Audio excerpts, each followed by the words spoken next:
Assalamualaikum dan salam sejahtera. Kami daripada Kumpulan 1 membentangkan tajuk kajian penyelidikan kami iaitu sumber kewangan dan corak perbelanjaan dalam kalangan mahasiswa Sains Bioperubatan UKM Kampus KL. Menurut kajian yang telah dijalankan oleh Amir dan Rubaiyah yang diterbitkan pada tahun 2018, kos sara hidup memberi kesan terhadap pelajar bagi memenuhi keperluan asas harian, terutamanya dalam cabaran dan inflasi ekonomi sekarang. Kajian ini dijalankan dengan tujuan untuk mengkaji hubungan antara sumber kewangan dan pengaruhnya dalam perbelanjaan mahasiswa Sains Bioperubatan UKM Kampus KL. Menurut kajian lepas Siti Alida dan Fatimah yang diterbitkan pada tahun 2007, kebanyakan mahasiswa di IPT mendapat lebih daripada satu sumber kewangan dan membuktikan terdapat perbezaan dalam penerimaan sumber kewangan. Secara umumnya, tidak ramai mengetahui bagaimana pelajar institusi pengajian tinggi di Malaysia membelanjakan wang dan tahap perbezaan dalam corak perbelanjaan mereka. Intihannya, kajian ini akan dapat mengupas berkaitan antara sumber kewangan dan pengaruhnya terhadap corak perbelanjaan mahasiswa Sains Bioperubatan UKM Kampus KL. Jadi, adakah sumber kewangan yang diperolehi mahasiswa Sains Bioperubatan di UKM Kampus KL mempengaruhi corak perbelanjaan? Hipotesis penyelidikan bagi kajian penyelidikan kami adalah sumber kewangan mempengaruhi corak perbelanjaan dalam kalangan mahasiswa Sains Bioperubatan UKM Kampus KL. Manakala, untuk objektif umum adalah mengkaji hubungan di antara sumber kewangan dengan corak perbelanjaan dalam kalangan mahasiswa Sains Bioperubatan UKM Kampus KL. Seterusnya, untuk objektif khusus, yang pertama adalah mengenal pasti berkaitan di antara faktor demografi dan sumber kewangan mahasiswa. Yang kedua, mengenal pasti bilangan sumber kewangan dan jumlah anggaran kewangan dalam kalangan mahasiswa. Objektif ketiga, mengenal pasti berkaitan di antara jantina, tahun pengajian dan kelas pendapatan dengan perbelanjaan mahasiswa. Dan objektif terakhir, mengenal pasti hubung kait di antara sumber kewangan dengan corak perbelanjaan mahasiswa.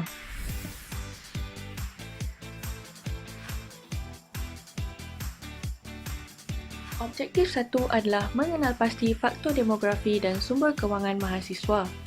Ujian statistik yang digunakan ialah deskriptif. Jadual demografi menunjukkan responden perempuan lebih ramai berbanding lelaki, iaitu sebanyak 80.5% dan majoriti adalah dalam lingkungan umur 18 hingga 23 tahun. Bagi etnik pula, Melayu adalah majoriti iaitu sebanyak 80.5%, diikuti dengan Cina, India dan lain-lain. Responden dipilih secara rawak berstrata daripada tahun 1 sehingga tahun 4 Sains Bioperubatan dalam lingkungan jumlah yang sama dan kesemuanya berjumlah 190 responden. Majoriti responden tinggal di KTSN iaitu sebanyak 81.1%. Kelas pendapatan menunjukkan kategori B40 adalah paling tinggi diikuti dengan M40 dan T20. Objektif 2 mengenal pasti bilangan sumber kewangan dan jumlah anggaran kewangan dalam kalangan mahasiswa. Anggaran jumlah kewangan satu semester menunjukkan kategori kurang RM2,000 adalah paling tinggi, manakala kategori RM3,001 hingga RM4,000 dan lebih RM5,000 adalah paling rendah. Sumber kewangan mahasiswa menunjukkan majoriti adalah daripada ibu bapa, iaitu sebanyak 87.4%, diikuti dengan pinjaman pelajaran seperti PTPTN, simpanan, bantuan kewangan seperti zakat, gaji pekerjaan dan paling rendah adalah beasiswa. Objektif 3 adalah untuk mengkaji faktor demografi iaitu jantina, tahun pengajian dan kelas pendapatan dengan perbelanjaan mahasiswa.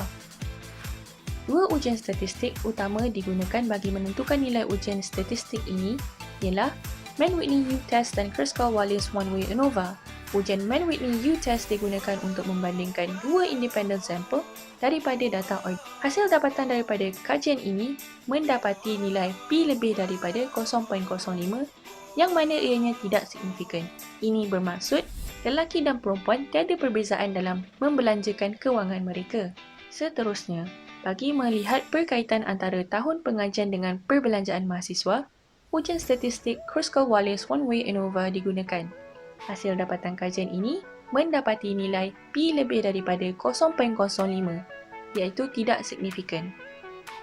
Ini sekali lagi menunjukkan tiada berkaitan antara tahun pengajian dengan perbelanjaan mahasiswa. Kemudian, dalam objektif ini juga kami membandingkan kelas pendapatan yang dikategorikan kepada P40, M40, T20 dengan perbelanjaan mahasiswa. Maka, sekali lagi ujian statistik Kruskal-Wallis One-Way ANOVA digunakan. Melalui hasil dapatan kajian, kami dapati terdapat nilai signifikan iaitu P kurang daripada 0.05 antara kelas pendapatan dengan beberapa aspek perbelanjaan. Ini bermakna kelas pendapatan mempengaruhi perbelanjaan mahasiswa. Daripada hasil dapatan kajian daripada objektif 3 sebentar tadi, kami mendapati tiada perbezaan signifikan antara jantina dan tahun pengajian dengan jenis perbelanjaan mahasiswa. Namun begitu, kajian ini tidak selari dengan kajian lepas di mana Alicia et al. 2017 dan Nur Ain et al. 2017 menyatakan jantina dan tahun pengajian mempengaruhi jenis perbelanjaan mahasiswa. Seterusnya, objektif 3 juga menunjukkan berkaitan antara kelas pendapatan dengan jenis perbelanjaan mahasiswa. Hal ini disahkan dengan dapatan daripada kajian lepas oleh Nur Laila et al. 2019 yang menunjukkan kelas pendapatan isi rumah mempengaruhi perbelanjaan mahasiswa. Untuk memenuhi objektif 4 kajian ini, iaitu mengkaji hubung kait di antara jenis sumber kewangan dengan corak perbelanjaan mahasiswa, kami telah menggunakan ujian statistik Mann-Whitney U-Test untuk mengenal pasti perbandingan dua pemoleh ubah tidak bersandar yang bersifat ordinal. Berdasarkan sumber kewangan diterima daripada ibu bapa, terdapat perbezaan signifikan dengan corak perbelanjaan iaitu soalan 2 yang merangkumi aspek kekerapan pembelian tanpa pengurusan wang dan soalan 11 yang mengetengahkan aspek kekerapan pembelian di atas talian. Seterusnya, berdasarkan sumber kewangan yang diterima daripada pinjaman, terdapat 4 soalan yang menunjukkan nilai signifikan apabila ujian dijalankan. Sumber kewangan ini mempunyai perbezaan signifikan pada 4 aspek iaitu kekerapan perbelanjaan tanpa perancangan, kekerapan pembelian barangan berjenama, kekerapan wang yang diterima tidak mencukupi untuk perbelanjaan dan kekerapan percatuan perbelanjaan. Berdasarkan sumber kewangan yang diterima daripada beasiswa, terdapat perbezaan signifikan dengan corak perbelanjaan yang diterapkan dalam soalan 8 iaitu aspek kekerapan mencatu perbelanjaan.